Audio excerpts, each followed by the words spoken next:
នឹងមិត្តភ័ក្តិអស់ដែលនិយមតាមសម្រាប់គ្រាទស្សនាវីដេអូនៅក្នុងបណ្ដាញសង្គម YouTube បាទនៅក្នុង Channel ខាង Technology បាទថ្ងៃនេះខ្ញុំមានវីដេអូមួយចង់ចែករំលែកមិត្តភ័ក្តិអស់គ្នាគឺទាក់ទងទៅនឹងការបាទបិទបើកចង់និយាយថា turn off turn on បាទបាទចង់និយាយរួមភាសាខ្មែរយើងសាមញ្ញថាការបិទបើកតែថាកន្លងផ្លូវកន្លែងរថយន្តយើងបើកទៅវារត់នៅក្នុងកន្លងផ្លូវអញ្ចឹងនៅពេលដែលងាកចេញពីគំនូសបាទគំនូសកន្លងផ្លូវហ្នឹងគឺវាស្រែកបាទហើយមួយទៀតគឺតាក់ទងទៅនឹងការបិទឬក៏បើករថយន្តដែលនៅខាងក្រោយបាទគំនូសពីខាងក្រោយហ្នឹងនៅឆ្វេងនិងនៅស្ដាំហ្នឹងប្រាប់សញ្ញាឲ្យដឹងបាទតាមកញ្ចក់ចំហៀងបាទអញ្ចឹងអូខេអញ្ចឹងដើម្បីមុខងារពីរនេះយើងអាចបិទឬក៏បើកវាបានចង់និយាយថាយើងអាចឲ្យវាដំណើរការនិងអត់ឲ្យវាដំណើរការបាទអញ្ចឹងឥឡូវនេះគឺបើយើងសង្កេតមើលទៅឡាននេះគឺបាទបើក BSM ហ្នឹងហើយអញ្ចឹង BSM ហ្នឹងមានន័យថាបាទ BSM បានន័យថាបន្លាញ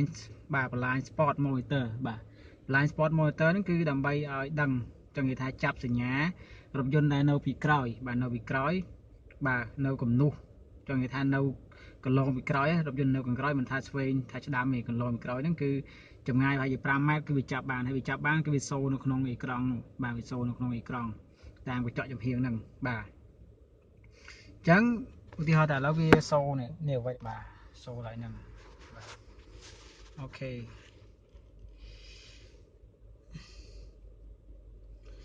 ញ្ចឹងតាក់ទងទៅនឹងយើងអាចមានកន្លែងបិទវាបានគឺយើងចូលទៅនេះកន្លែងនេះមកយើងដើម្បីបិទវាបាទនេះកន្លែងនេះបាទ LDA នេះគឺ Lane Departure បាទ Lane Departure បាទហើយ BSM នេះគឺបាទ Blind Spot Monitor បាទអញ្ចឹងដើម្បីបិទវាយើងចុចទៅលើ Enter លើនឹងមកបាទវាមាន alert បាទអញ្ចឹងគេបើកហើយនេះមាន alert គេដាក់ឲ្យសំឡេងវាហើយ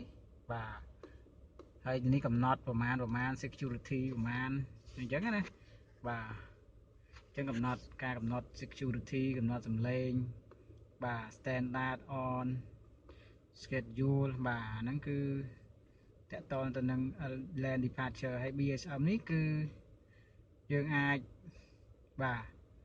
វាមាន outside ប្រមាណ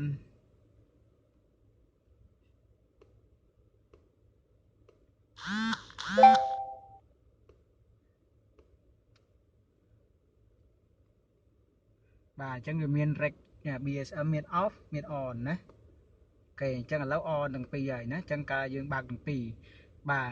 OCTA នេះបានន័យយើងបើកដែរអញ្ចឹងបើយើងចង់បាត់វាយើងចង់ចុចលើវាទៅណាចុចលើកណ្ដាលទៅនេះក៏ចឹងដែរបើយើងសិនតែចង់បាត់វាយើងចុចលើនេះមកអោអញ្ចឹងពីរហ្នឹងគឺបាត់ទាំងពីរបាទអញ្ចឹងយើងបើកវិញណាអញ្ចឹងយើងចង់បិទវាក៏បានបើកវាបានពីរហ្នឹងវាដើរជាមួយគ្នាកាលណាយើងអោទាំងពីរកាលណាអនទាំងពីរបាទហើយសុំទោសផងដែរគឺការបញ្យល់របស់ខ្ញុំហ្នឹងគឺរៀងរដេកដប់តិចបាទដោយសារតែកន្លែងខ្លះគឺខ្ញុំមិនទាន់ជាយល់អំពីគោលការណ៍វាទេហើយតកតនឹងបាទអញ្ចឹងវាក្នុងវាមានមុខងារច្រើនទៀតណាសម្រាប់ដូចស៊ីបាទ570ហ្នឹងបាទមានមុខងារច្រើនបាទហើយនេះគឺ lane departure ហ្នឹងបាទរូបនេះរូបនេះគឺបាទរូបនេះគឺ lane departure នេះបាទនេះរូបនេះអញ្ចឹងណាបាទ lane departure ហើយហ្នឹងយើងអាចបាត់វាបាននេះចុចប៊ូតុងបាត់គឺនៅលើនេះយើងបើកផ្លាស់នេះអញ្ចឹងប៊ូតុងបាត់វាគឺនៅលើនេះណាបាទនៅលើនេះអញ្ចឹងចុចវាមកបើយើងចង់បើកបាទនេះវាចង់បើកវាមាននេះឃើញវាមាន message ឲ្យយើងនេះ lane departure lane enable below speed 50 km អញ្ចឹងតើយើងបើក50 km ហើយនេះសញ្ញានេះចេញនេះសញ្ញានេះគឺ lane departure អញ្ចឹងយើងបាត់វាមិញមកយើងអត់ចង់ប្រើប្រាស់ទេណាយើងចង់ប្រើយើងចុចប៊ូតុងនេះបាត់វិញអញ្ចឹងនៅលើនោះក៏វាបាត់ដែរណាបាត់ដែរអញ្ចឹងវាមានមុខងារសម្រាប់ឲ្យយើងប្រើប៉ុន្តែបើយើងអត់ចង់ប្រើយើងអាចបាត់វាក៏បានដែរបាទមិនជាបញ្ហាទេបាទនេះគឺតកតទៅនឹងlane departure អញ្ចឹងជាទូទៅគេប្រើ BSM បាទ BSM បាទ BSM នេះគឺ